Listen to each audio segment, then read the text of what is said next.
저는 출마 안 할 거라고 봅니다. 네. 네. 노원구에서 세 차례 도전을 해서 국회의원 선거 세 차례 도전을 해서 다 실패를 했죠. 낙선을 했죠.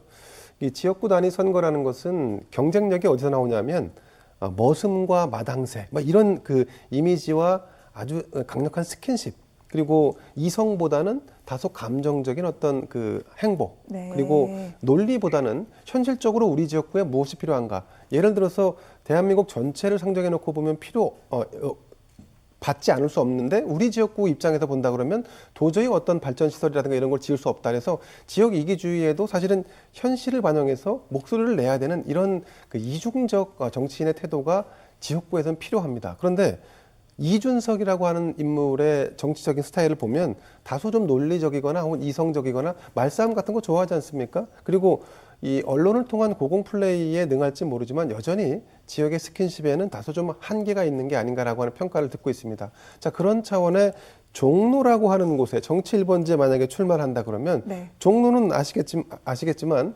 지금은 말이 좋아서 정치 1번지지 굉장히 좀 그 소상공인 자영업자들이 많이 거주하고 있고 이미 인구수가 줄어서 주변에 다른 그 구 단위의 이 동문들을 다 끌어들여야지만 네. 그 존립이 가능한 이런 정도까지 와 있는 그 인구수가 계속 줄고 있거든요.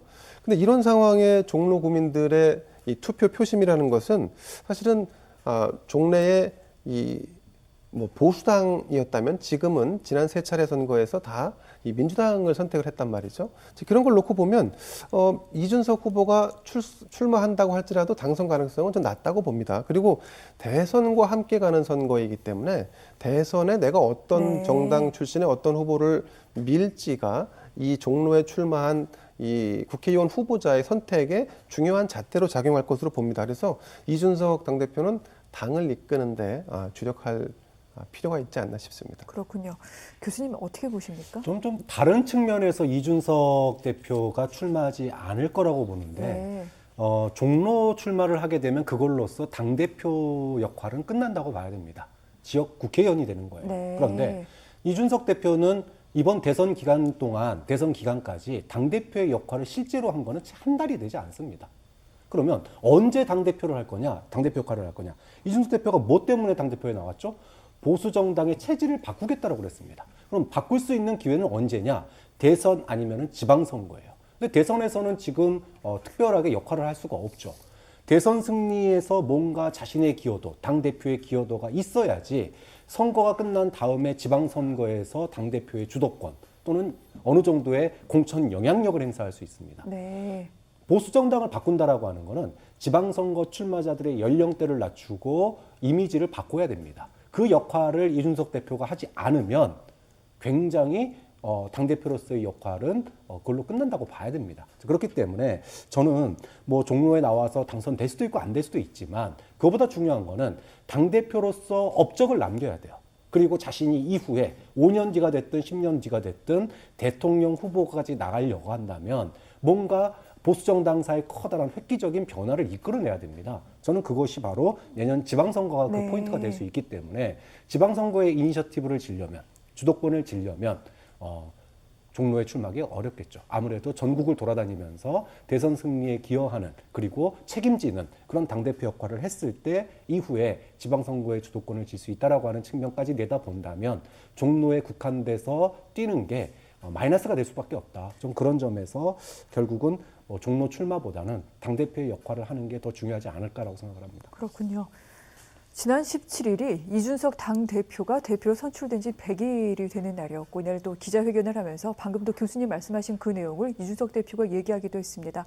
뭐 대선 승리도 중요하고 하지만 자신의 목표는 보수 정당의 색깔을 바꾸는 것이고 그렇기 때문에 지방선거에서 더 좋은 사람들이 당선되도록 노력하겠다 이런 포부를 밝히기도 했는데 그렇다면 궁금해집니다. 과연 이 정치 1번지 종로 사실은 3명의 대통령이 배출된 곳이기도 한데 여야에서 뭐 자천타천으로 이름이 지금 많이 나오기도 합니다.